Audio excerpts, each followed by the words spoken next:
तो दास गोस्वामी उस समय दोनों जब विराजमान हो गए कुंड के तट पे रत्न सिंहासन में, कुंड की सुंदर शीतल हवा भी लग रही है, अद्भुत चारों ओर की शोभा भी दर्शन हो रही है, और सखियां सेवा कर रही हैं। हमारे दास गोस्वामी जी तुलसी मंजरी के रूप में पंखा सेवा कर रही है। उस समय ललिता आदि सब हंस रही थी, चारों ओर खड़ी हो गई। पहले जुगल आए, फिर सखियां आई, मंजरियां भी तो आगे पहले आ गई। अब रत्न सिंहासन की चारों ओर सखियां गिर गई, हास परिहास का प्रवाह चलने लगा। दास गोस्वामी यही तो देख रहे थे स्मृति में कि हंस परिहास का प्रवाह चला। प्रवाह मतलब थमने का नाम नहीं, हंस परिहास चल ही रहा है, चले जाए जैसे स्रोत नदी में बहते रहते हैं। हंस परिहास में दास गोस्वामी जी क्या क्या सुन रहे हैं, बोला हाँ थोड़ा बहुत यहाँ टीका में दिया गया कि सखियां राधा रानी से कह रही हैं, सखी तुम हमें परित्याग करके, यानी हमारा परित्याग करके कहाँ चली गई थी। ललिता विशाखा पूछ रही, हमें छोड़कर कहाँ चली गई थी किशोरी। और हमने खूब ढूंढा, तुम्हारा खूब अन्वेषण किया कुंज कुंज में, पर कहीं नहीं मिली। पर एकाएक तुम यहाँ कैसे आ गई, वो धृष्ट के साथ, धूर्त के साथ। हमें छोड़कर कहाँ छिप गई, हमें तो तुम मिली नहीं, और ये धूर्त कहाँ मिल गए तुमको, कहाँ मिलन हुआ है इनका, इनसे कहाँ मिलन हुआ। चलो अच्छा है, ये सौभाग्य की बात है, इस धूर्त शठ से तुम्हारा पराभव तो नहीं हुआ ना, नहीं तुम्हारी पराजय तो नहीं हुई ना। बस यही हमारे लिए सुख की बात है। प्राय कृष्ण पराजित कर देती है। तो आज जो भाव वातावरण है देख करके सखियों ने मन लगा, नहीं राधा रानी की पराजय नहीं हुई, या राधा रानी बड़ी प्रसन्न है, प्रसन्न मुद्रा में है। चलो ये अच्छी बात है, हमारा सौभाग्य है कि इस धूर्त से तुम्हारा पराभव नहीं हुआ, तुम्हारी पराजय नहीं हुई, ये सुख का विषय है। तो तब राधा रानी सखियों का ये परिहास सुन कर, परिहास ही था ये, तो परिहास भंगी श्रवण करके निज सखी वृंदों के प्रति रति चिन्ह सूचक कांत को सखियों के साथ हंसते देख करके तब किशोरी को लज्जा और ईर्षा हुई।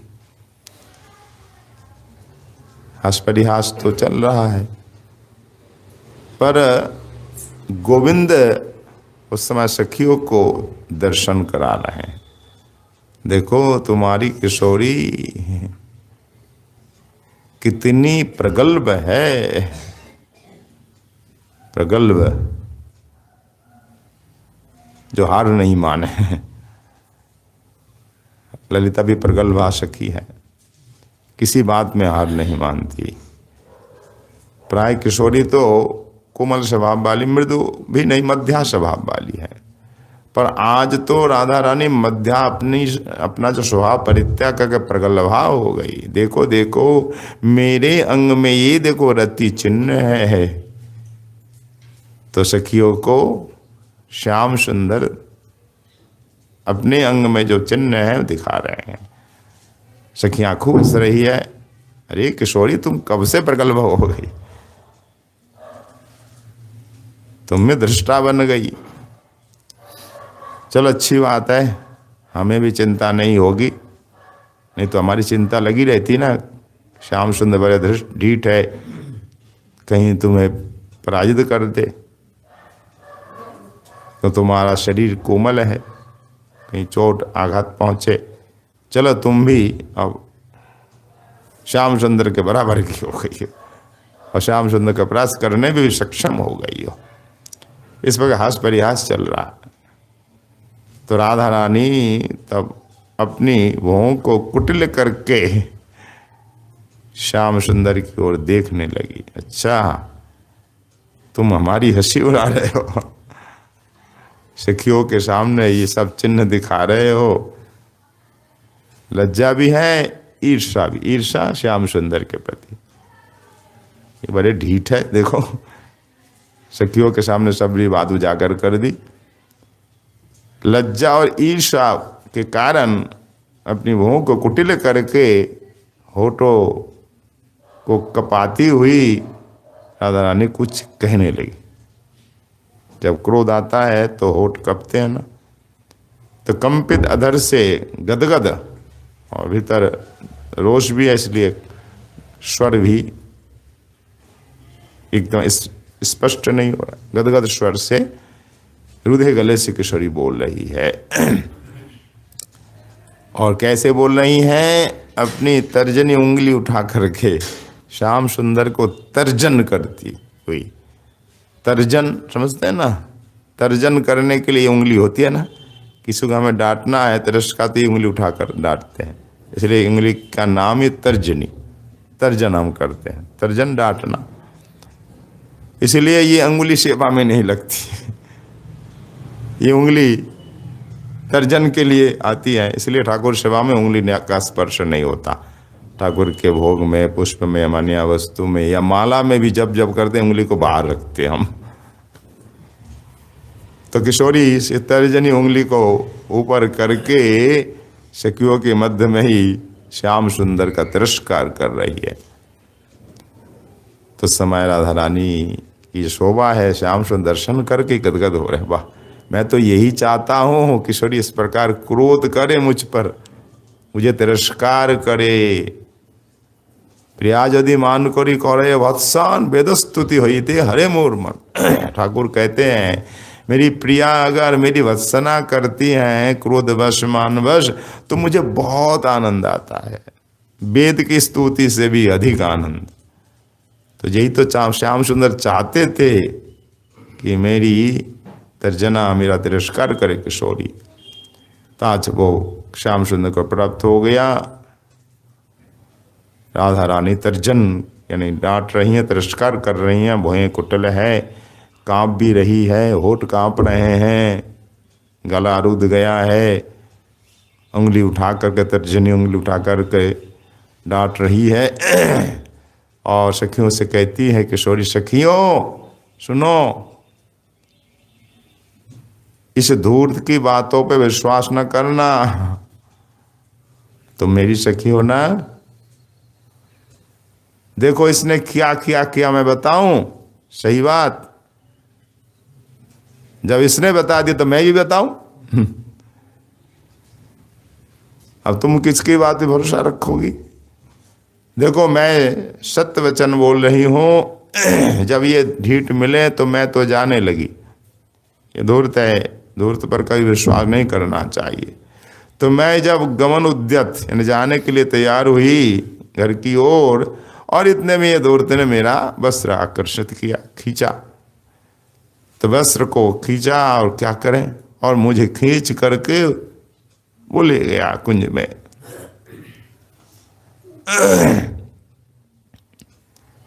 और श्री कृष्ण, अगर मैं गुप्त रहता हूं, राधा रानी कहती अगर मैं छिप करके रहती हूं तो सखी तुम ही तो सूचना कर देती हो मैं कहाँ छिपी हूं, नहीं तो प्रियतम को कहाँ मालूम। तो तुम सखी हो कि मेरी हो कि कृष्ण की हो? तो मेरी सहायता नहीं, तुम तो कृष्ण की सहायता करना चाहती हो। सखियों को डांट रही हैं पर लग रहा है श्याम सुंदर को ही। ये भी एक रस तिरस्कार है, ये व्यंजना काव्य की तरह है। काव्यों में श्रेष्ठ क्या है पंडित जी बताएंगे? पर एक तो अभिधा काव्य है, लक्षणा व्यंजना सर्वोपरि है। हम कह रहे हैं आपको पर लक्ष्य मेरा कहीं और है। मंगला में बोलते हैं ना, क्या बोलते हैं याद नहीं आ रहा, कि मैं के शासन करे बहू के सिखाए। हाँ, मतलब डांट, हाँ हाँ हाँ, ये शब्द, झी के मेरे बहू के सिखाए। झी मतलब बेटी के लिए कहा जाता है, मंगला में एक शब्द है झी मतलब बेटी, पदों में भी आया। तो बेटी को मार के बहू को सिखाती है सास, बहू को तो मार नहीं सकती। ये है सुंदर एक परिपाटी हमारे यहाँ, ये व्यंजना काव्य की तरह। तो सास बहू को सिखाने के लिए अपनी बेटी को मारती है। इसी प्रकार गोविंद तो लक्ष्य है, सीधे सीधे गोविंद को राधा रानी नहीं कह रही हैं, अपनी सखियों को डांट रही है। मतलब ये जाके कहाँ लग रहा है, श्याम सुंदर के लिए ही। ये सब रस है, रस तरंग। तो सखियों से सखियों, तुम भी तो वो बसंती संतरा की तरह रंग बदल लेती हो, पता ना, ये संतरे होते हैं वो रंग बदल लेते, कभी तो मेरे पक्ष में हो जाते, कभी प्रियतम के पक्ष में। जब मैं प्रियतम से मान करके चली जाती हूँ, जाने के लिए उद्यत होती हूँ, तो तुम पीछे से वस्त्र खींचती हो, नहीं किशोरी मत जाओ मत जाओ। तो ये प्रियतम की सहायता करती हो ना। और जब मैं कहीं छुप जाती हूँ इस ढिठकी से भय खाकर कि हमसे मिले नहीं, किसी कुंज में कहीं जाकर के गुप्त भाव से रहती हूँ, तो तुम ही तो बता देती हो, कहाँ है किशोरी, तुम बता दी इसी कुंज में है। ये क्या है तुम्हारी, ये कैसी लीला है सखी। और जब तुम्हारे संग में मैं रहती हूं और तब तुम इसके द्वारा मुझे दुख दिलवाती हो। सखियों से राधा रानी कह रही है, जब तुम्हारे बीच में रहती हूं ना, तुम इस धूर्त के पक्ष में जाकर के इसके द्वारा मुझे दुख देती हो। अब बोलो, अब सखी तुम्हारे साथ मैं कैसे रहूं, राधा रानी कह रही, किस रूप से कैसे तुम्हारे साथ मैं रहूं।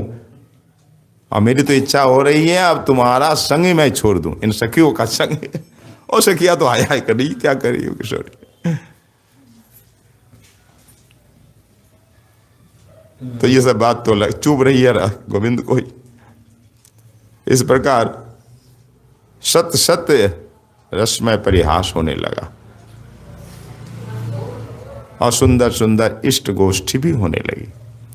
ये रस तरंग है। अगर ऐसी लीला नहीं हो, हास परिहास परिपाटी नहीं हो, तो कहाँ रस है। जैसे तरंग नहीं है तो समुद्र का आनंद नहीं है, जहाँ तरंग हो तो समुद्र का आनंद है। इस प्रकार तरंग होना चाहिए, कभी ईर्षा, कभी अशुभा, कभी लज्जा, कभी क्रोध, तिरस्कार, मान, हास परिहास, तभी तो रस मिलेगा। ऐसे रस परिवेशन में हमारे आचार्य बड़े दक्ष है, निपुण है। ऐसा रस का स्वादन करना है तो आप करिए। गोविंद लीलामृत, ललित माधव, दग्ध माधव आदि ग्रंथों का स्वादन कीजिए, अद्भुत रस आपको प्राप्त होगा। उसमें भी बड़ा रस है, गीत गोविंद में, भले ही वो लघु कलेवर काव्य है, उसमें भी बड़ा रस है। तो एक रसमयी परिपाटी मानो महाकवि जयदेव ने शुरू कर दी, शुरू करके मार्ग खोल दिया। रसमयी वाम भावमयी जो परिपाटी है, परक्या भावमयी वाम भावमयी, यो परिपाटी का मार्ग ही खोल दिया महाकवि जयदेव जी ने। फिर उस धारा में चल दिया हमारे सभी आचार्य महापुरुषों ने कहा ये परिपाटी अच्छी है। सीधे सीधे मिलन से ये परिपाटी बहुत अच्छी है, इसमें रस का उत्साह होता है। क्यों, हमें मुख तो रस ही चाहिए ना। रस में क्या, रसे सार चमत्कार जम बिना रसो रसो ना। रस में रस का सार चमत्कार है, अगर चमत्कार नहीं तो रस ही नहीं वो। तो प्रिया प्रियतम का ये जुगल रस श्रृंगार रस है, अद्भुत चमत्कारमय है। ये सब है तभी तो चमत्कार है।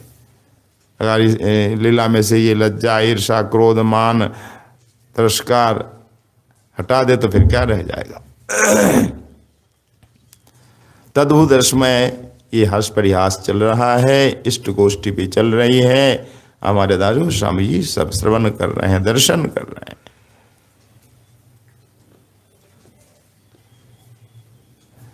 तो प्राण सखियों के साथ राधा रानी की जो मधुराति मधुर इष्ट गोष्ठी होती है, ये अद्भुत है।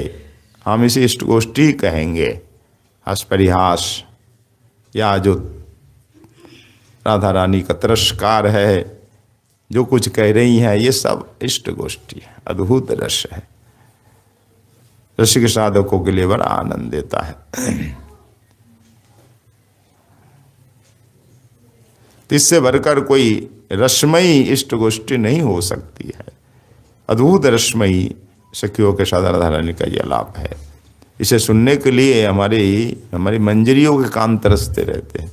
कब सखियों के साथ राधा रानी इष्ट गोष्ठी करेंगी, कब ऐसा रसमय आलाप होगा, रसमयी वार्ता होगी, हम श्रवण करेंगे। आदर्श गोस्वामी श्रवण करके हमें भी श्रवण का सौभाग्य दिया कि इस प्रकार रसमय गोष्ठी होती है। तो किंकरियाँ सेवा आनंद में निमग्न रहती है। भले ही सेवा आनंद में है तो कान तो है ना। जब सखियों के साथ राधा रानी इस प्रकार रसमय आलाप करती हैं तो सेवा करती भाई मंजरियों के कान भी उस रस को पान करते रहते हैं।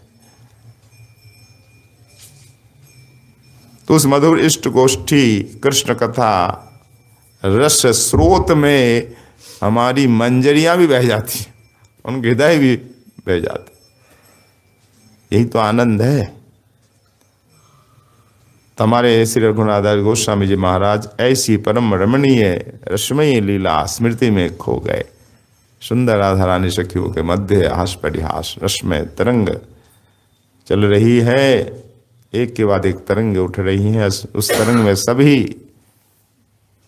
प्रवाहमान है, सब बह रहे हैं, रस में निमग्न हो रहे हैं, तैर रहे हैं। और ये सब कहाँ, ये लीला होती कहाँ, यशमय लीला राधा कुंड के तट पे ही। इसलिए राधा कुंड ही मेरा आश्रय हो। राज गोस्वामी जी कहते हैं ऐसी रसमय लीला का जो स्थल है राधा कुंड, वो राधा कुंड ही मेरा आश्रय हो। जीवन में मरण में जन्म जन्म राधा कुंड मेरा आश्रय। क्यों ना, यहाँ अगर मैं रहूंगा, राधा कुंड मेरा आश्रय रहेगा, तो मधुराति मधुर लीला कथा का स्वादंत प्राप्त होगा ना। दर्शन आस्वादन सेवा सब कुछ हमें प्राप्त होगा। तो प्राप्त होते ही मैं धन्य हो जाऊंगा। यही तो जीवन को कतार तो धन्य कर देता है।